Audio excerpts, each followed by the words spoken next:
Caracterización de la variable cuantitativa discreta. En el siguiente video vamos a mirar cómo se construyen las tablas de frecuencias y qué tipo de gráficos podríamos emplear para representar esta variable. Una variable es una variable cuantitativa discreta cuando la característica de la población o de la muestra se representa numéricamente con una cantidad de categorías enumerables. Ejemplos: la edad. Aquí vemos algunos ejemplos de categorías: 16, 17, 18 y 19 años. Número de hermanos: 0, 1, 2, 3. O incluso el lanzamiento de un dado. Estos resultados hacen parte de una variable cuantitativa discreta. Vemos acá una posible tabla de frecuencias que se puede usar. Eso sí depende del investigador, depende de la investigación, depende de lo que quiera, la información que quiera recolectar. Y tenemos entonces que puede utilizar una columna de variables donde colocan las categorías 1, 2, 3. También las frecuencias absolutas N1, N2, N3. Las frecuencias relativas, porcentajes, frecuencias absolutas acumuladas, frecuencias relativas acumuladas y por último el porcentaje acumulado. Aclaramos que la suma de todas las frecuencias debe dar el total de datos de la variable. Lo mismo, la frecuencia relativa debe dar la unidad. Veamos un ejemplo. Se realizó un estudio estadístico sobre la edad de 40 estudiantes de grado décimo de una institución educativa de la ciudad. La información recolectada se presenta en la siguiente matriz. Aquí vemos una matriz de 40 datos, 40 edades. Hay un estudiante que tiene 14 años, hay otro que tiene 15 años, hay otro que tiene 17 años, etc. ¿Qué vamos a hacer? 3 cosas. Primero, realizar una tabla de frecuencias. Segundo, representar gráficamente la información. Y por último, sacar algunas conclusiones. ¿Cómo hacemos la tabla de frecuencias? Primero identificamos las diferentes categorías: 14, 15, 16 y 17. Ahora empezamos a contar. Contemos cuántas veces aparece el 14. Entonces aquí vemos que aparece 5 veces. El 15 aparece 18 veces. El 16 aparece 10 veces. Y el 17 aparece 7 veces. Esas frecuencias se registran en la siguiente tabla. Hay 5 estudiantes con 14 años, 18 estudiantes con 15 años, 10 estudiantes con 16 años, 7 estudiantes con 17 años y la suma nos da 40 datos. Ahora, ¿cómo se llena la siguiente columna, la de la frecuencia relativa? Entonces se hace dividiendo cada una de las frecuencias absolutas entre 40. Veamos. 5 dividido en 40 para hallar H1. 18 dividido en 40 para hallar H sub 2. 10 dividido en 40 para hallar H sub 3.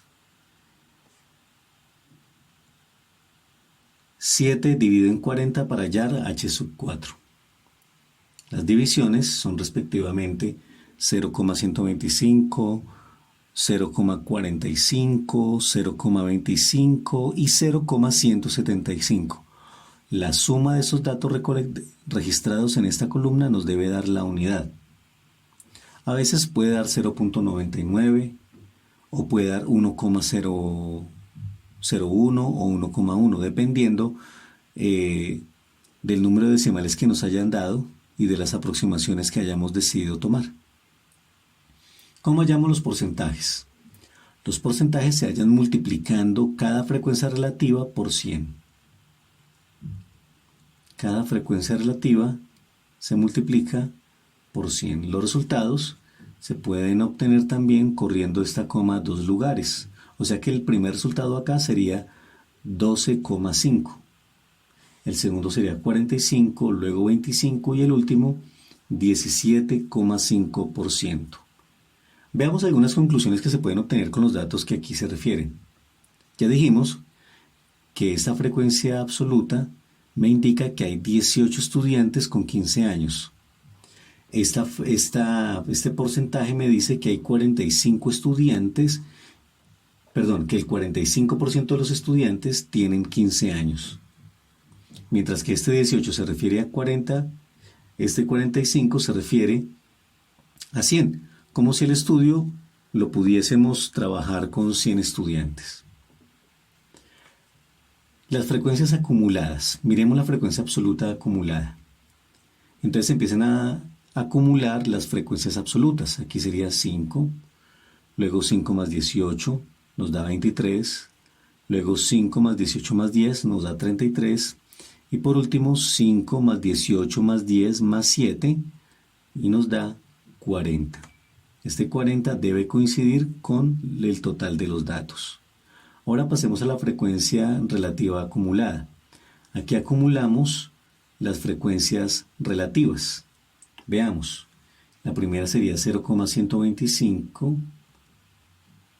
La segunda frecuencia relativa acumulada sería 0,450 más 0,125, es decir, 0,575.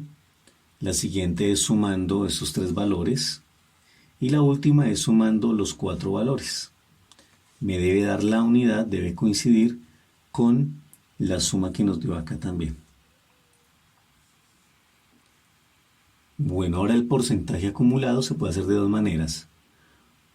O multiplicamos la frecuencia relativa acumulada por 100 o simplemente vamos sumando los porcentajes. Entonces vamos a hacerlo sumando los porcentajes. Aquí nos daría 12,5. El siguiente nos daría 57,5, que es el resultado de sumar estos dos porcentajes. El siguiente es el resultado de sumar esos tres porcentajes. Y el último sería 100%, que es el resultado de sumar estos cuatro porcentajes. Entonces nos debe dar el mismo valor que nos dio acá, 100%. Puede dar 99%, 99.9 o a veces 101, todo depende de cómo hayamos hecho las aproximaciones. Por ejemplo, si yo decido acá dejar 12%, pues ese 5% que deje de contar se lo puedo sumar aquí al 17,5 para que me dé 18. Bueno, ¿qué significa este 23? Que hay 23 estudiantes que tienen 14 y 15 años. Otra forma de decirlo, que hay 23 estudiantes que tienen menos de 16 años, dentro de los 40, ¿no? Bueno, pasemos entonces a los porcentajes. Este porcentaje significa que el 82,5% de los estudiantes del estudio, ¿sí?, tienen 14, 15 o 16 años. En otras palabras, el 82,5% de los estudiantes tienen menos de 17 años. O también se puede decir que el 82,5% de los estudiantes tienen a lo más 16 años. O sea, por mucho tienen 16 años. Ahora miremos qué tipo de gráficas podemos emplear para representar esta variable. Podemos representar las frecuencias absolutas con un diagrama de columnas o un diagrama de barras, en donde colocamos para las columnas en la horizontal las edades y en la vertical el número de estudiantes, las frecuencias absolutas. Y si es un diagrama de barras, en la horizontal colocamos la frecuencia absoluta, número de estudiantes, y en la vertical las edades. Observemos el de los 15 años. Hay 18 estudiantes con 15 años. Veamos, con 15 años son 18 estudiantes. Bueno, también podemos representar los porcentajes con un diagrama de columnas o con un diagrama de barras. Veamos el de 16 años o el 25%. 16 años está relacionado con el 25% de los estudiantes. Lo mismo acá, 25% de los estudiantes tienen 16 años. Otra manera u otro tipo de gráficas que se pueden emplear son el diagrama de sectores, o diagrama circular o diagrama de tortas, que a veces se conoce con ese nombre, para representar los porcentajes, y también se pueden emplear para representar las frecuencias acumuladas, pues los diagramas de frecuencias acumuladas. Veámoslo acá. De 14 años hay 5. A lo más 15 años están estos 5, que son 5, estos 5 y 18 más, por eso completamos 23. Esta barra de los 16 está incluyendo los de 14, los de 15, ¿sí? Y también incluyen los de 16, para un total de 33 estudiantes. Y esta última barra incluye todos los estudiantes, los 40 estudiantes, que tienen a lo más 17 años. Bueno, para que ustedes practiquen, les dejo entonces este ejercicio. A un grupo de 20 familias se les preguntó por el número de celulares que tienen y las respuestas fueron las siguientes. Entonces hay algunas familias que no tienen celulares, hay otros que tienen 2 celulares, otros 4 celulares. Entonces la idea es construir la tabla de frecuencia, representar los datos mediante gráficos y por último sacar unas 5 conclusiones de la información. Con esto pues damos terminado el video. Muchísimas gracias.